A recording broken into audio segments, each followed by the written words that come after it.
welcome to another video. My name is Sander and today we are at Sauble Falls Provincial Park. Stick around till the end as I'll exactly show you why this may be the park for you and some interesting things to do in the area. Sauble Falls Provincial Park is a smaller park located on the Sauble River and the falls are right in the park, and it's roughly a 3-hour drive from Toronto.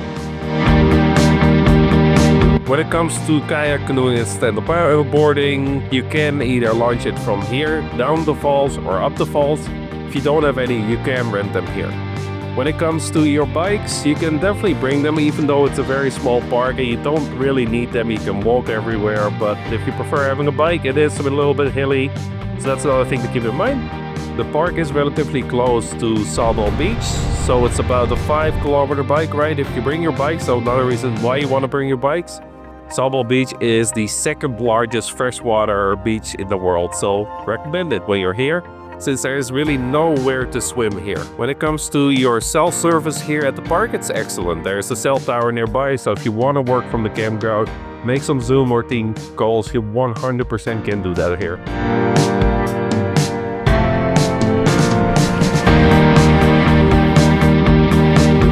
This is the registration where you have to get your park pass, and you can buy some limited supplies here as well.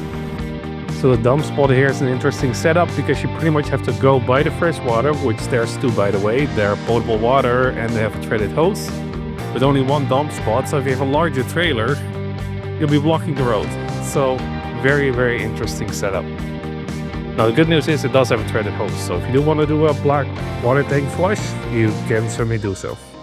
So this is the potable water fill. There's one on each side, and they do both have a threaded hose on both sides as well. So if you have a water filter, you can use it. Behind here is where the group camping is.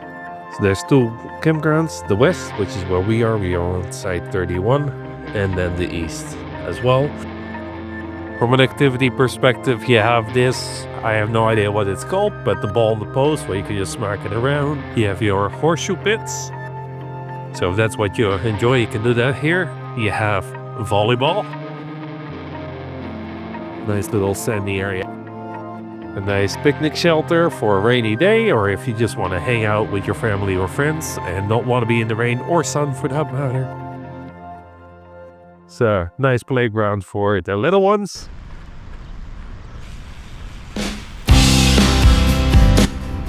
And a basketball court, so if that's more your thing, you can certainly do that here. Sauble Falls, the park itself, is separated by the highway, so here's the east campground. And over here, which is where we are, is the west campground.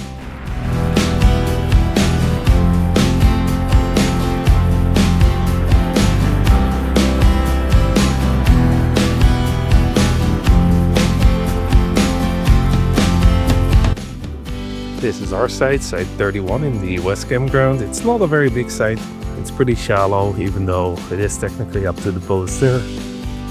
Goodness is the electrical pedestal is really not far.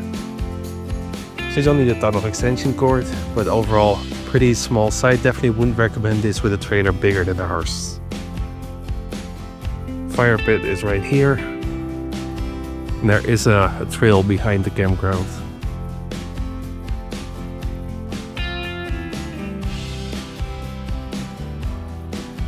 One of the benefits of our site was the fact that we are right by the comfort station in the west campground.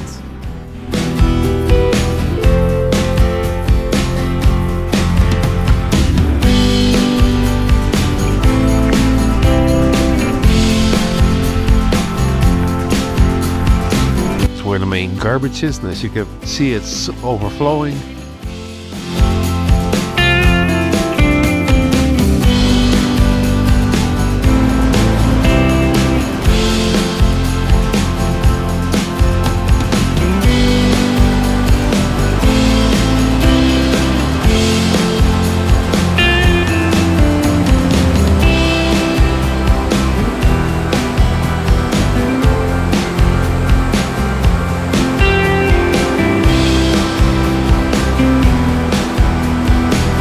Similar to the other side of the road, there are some nice spots here as well. We can enter the water, such as here.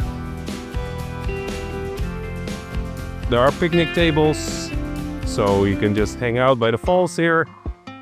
There's a little washroom as well, and that's very, very close to the falls. So since it's right next to the highway, you don't have to go far. So if you don't have kayaks, canoes, stand-up paddleboards, and you do want to explore the river, you can certainly do it here. Here's where you launch and get the rentals.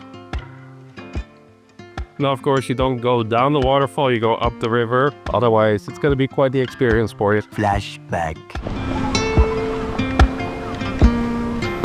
End of flashback. And also by the rental, there is the first aid station. So if you do have any scratches or minor issues, you can go here. And then a historic map of the falls, including, the hydroelectric plant over here and the homesteads.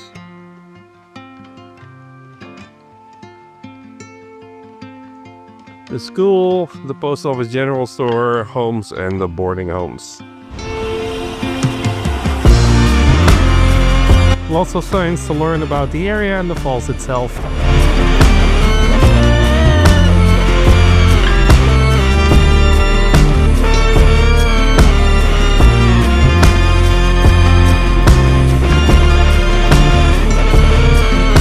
The East Campground is definitely a little bit hilly.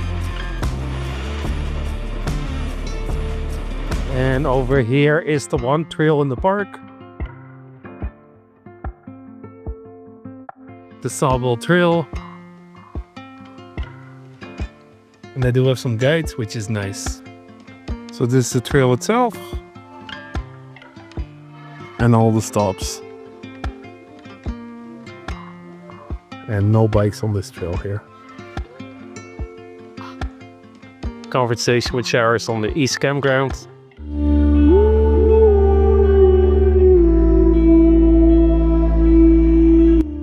So we are at Sawbill Beach, which is about a 5-kilometer bike ride from the campgrounds. Definitely recommend bringing your bikes rather than your vehicle. While there's lots of parking, I think it's like $20 a day. So it's definitely not cheap, but if you go here for the whole day, it's not bad at all. So this is Sawbill Beach itself. I think it may be one of the longest freshwater beaches in Canada. As you can see, it goes way back there. The north end of the beach does have a handicap access or accessible access. As you can see, the beach is very long. It goes all the way back there. And all the way back there. So it's a very long, nice sandy beach. There's no rocks at all. So very nice on Lake Huron here. There are 7 kilometers of sandy beaches here, which is a lot, 7 kilometers. So parking is pretty expensive. It's $7 per hour or $30 for the day. So if you go here the full day, it's probably worth it. But if you just want to check out the beach and you're camping at Sawbill Falls, just take the bike. It's about a 5-kilometer bike ride. It's really not bad. Since parking is so expensive, going from Sawbill, it's all flat. So if you have a bike, I recommend just taking the bike. There's firewood just outside of the park, 3 for $20 or 8 each. That's right there at the circle of the north campgrounds. Anyway, the exit here.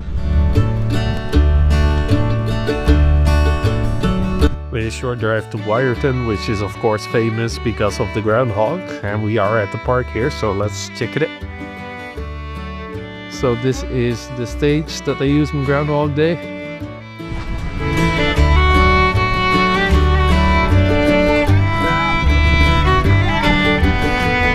There is a nice splash pad for the kids.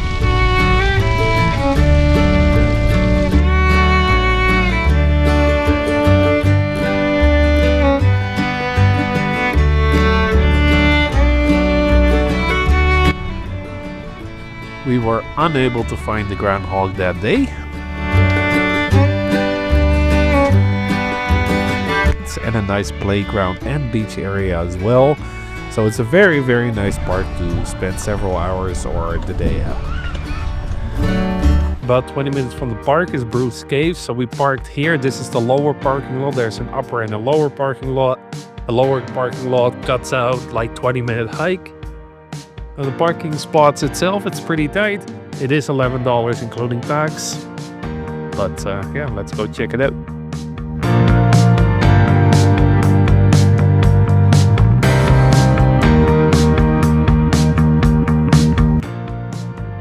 So the hike so far is pretty easy. There are lots of rocks, but not on the trail itself. But I'm sure that will change in a minute.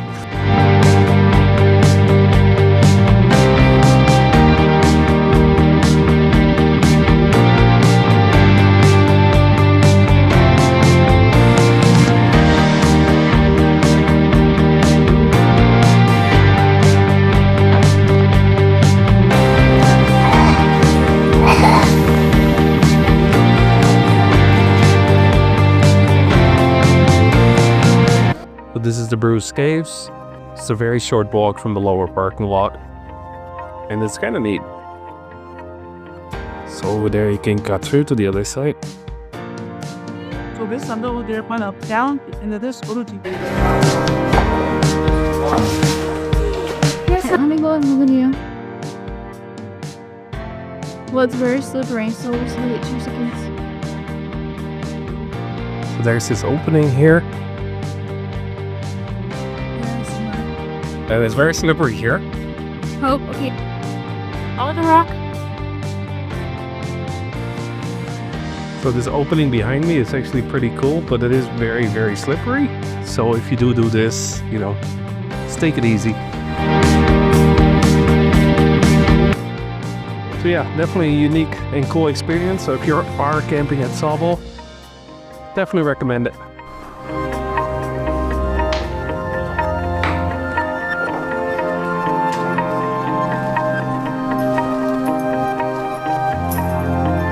So let's talk about Sauble Falls Provincial Park. So the park is a very small park, but it has lots of facilities. Certainly if you're into sports, whether it's basketball, volleyball, you have kids because there's a nice playground. The other nice thing is the area. You're very close to Sauble Beach. It's only a 5-kilometer bike ride. You can take a vehicle as well. The parking is $30 a day, so it does add up pretty quick. If you just want to check out the beach, definitely recommend going by bike. The other thing I recommend is definitely going to Wiarton. It's a very odd little place with the groundhog there, with Willie there. However, it's pretty cool. It's just a beautiful area. The park itself is very nice playground, splash pad, nice beaches. So if you have kiddos, it's about a 15-minute drive, so 100% recommended. The other thing, while you're in the area, and maybe don't go during the weekends during peak hours, but our Bruce Caves. It's $11 to get in, but honestly, it's quite the experience to explore the caves and 100% recommend it. So overall, if you got a lot of value out of this video, smash that like button. It really helps to push this video out to a larger algorithm, and subscribe as well. It's absolutely free, so you might as well. After having said all of this, if you're looking for additional great parks to visit, why don't you check out this video right here, where we summarize the top 10 best provincial parks that we visited last seasons.